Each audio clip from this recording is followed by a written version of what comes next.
Hey, do me a huge favor before you start this episode, and please rate and review this show. By doing this simple task, it helps me rank higher on the podcast charts and helps me reach more entrepreneurs who are looking for free content like this.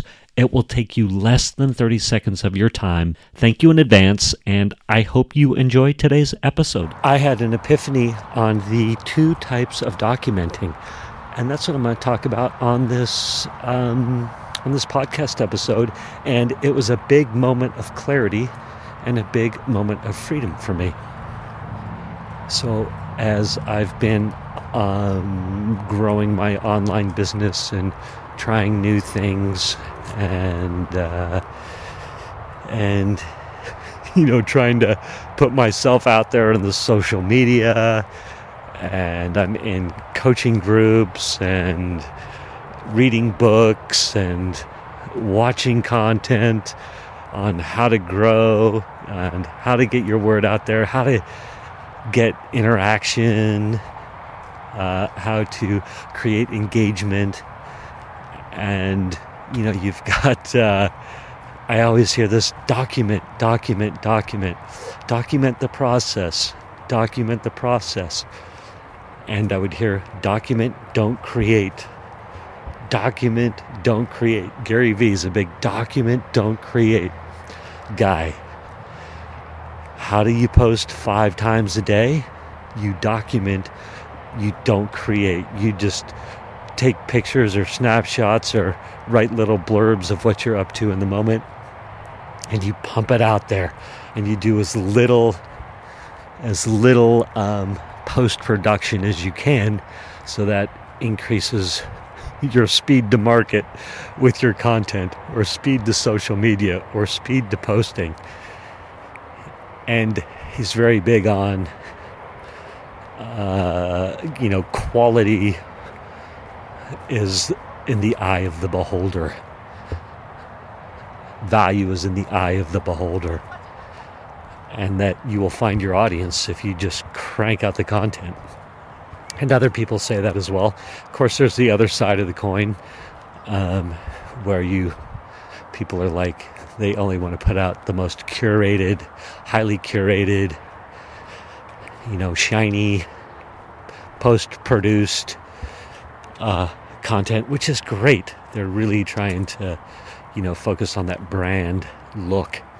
And I'm not going to say one's better than the other. I tend to enjoy speed of process, speed to post versus, highly produced. And then, as you're creating, or as you're building your business, or doing these things, or trying things and finding successes, there's this whole idea of, document the process.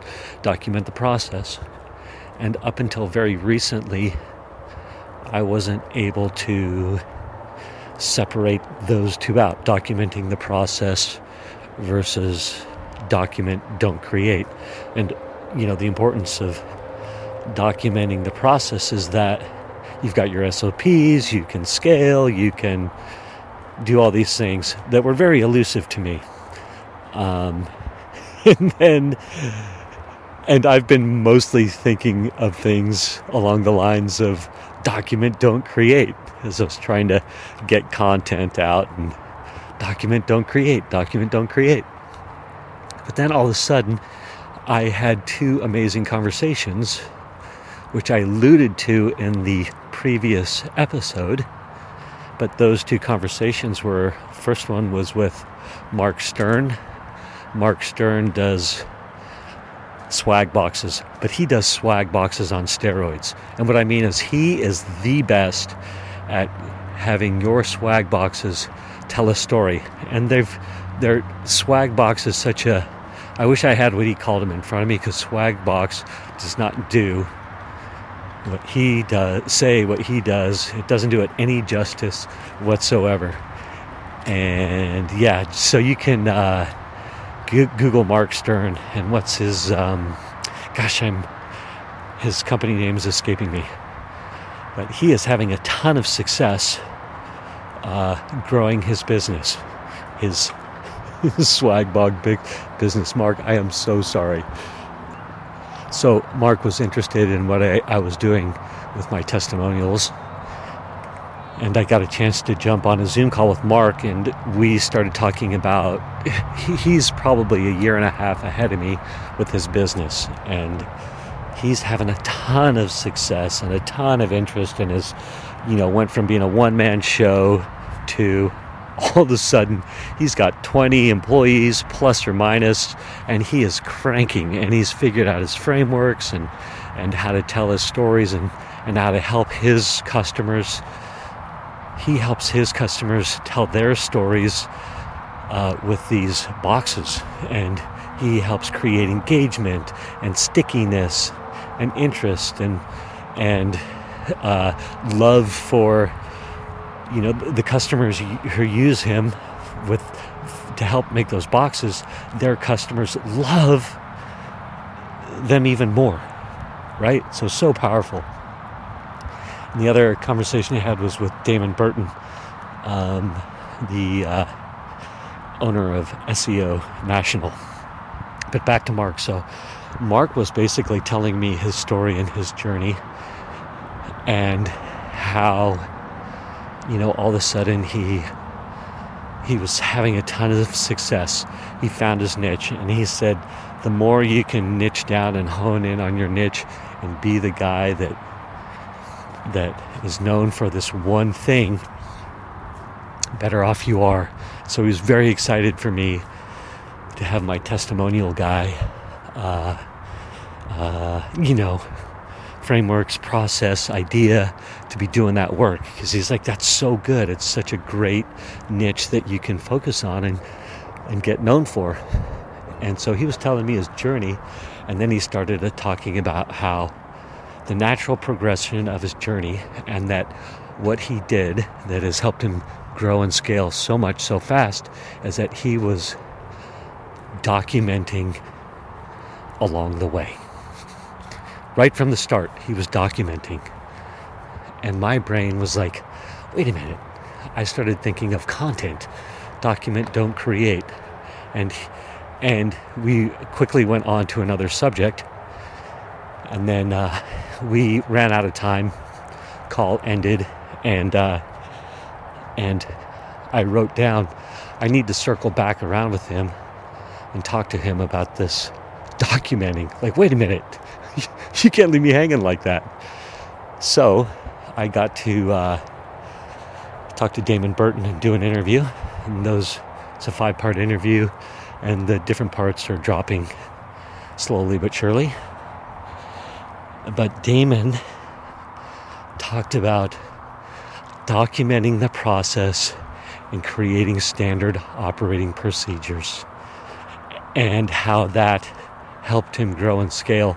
But he waited longer than he should have to start doing that, because it took him 2 years to go back, think it all out. And so much stuff we do by habit in a good way, or just intuitively. So as you're learning these things, these new systems, these new processes, these new frameworks, if you can document them in the moment, boy, that's so smart and so good. And that's what Mark has been doing. Damon had to go back and spend 2 years documenting all these processes. And then once he did that, it really helped him to scale and grow. He's got a CEO now, stuff like this. But in that moment, when Damon started talking about documenting the processes and going in detail on that and what that meant, and giving examples and talking about how you want to get nuance in there as well. Like, if you assume anything, if you assume the person knows, they won't know, and there's room for error, and the person that is doing your process might assume dramatically wrong. Now, you obviously want to give some creative license depending on what you're doing and who you're hiring, and and such, but you get the point. But in that moment, I was like, oh my gosh, there's two types of documenting. And perhaps there's overlap sometimes, but there's the documenting and not creating. So the documenting for social media fodder, right? For pumping out content. So speed to post. You're just documenting processes, snapping pictures, recording your thoughts, just pumping it out.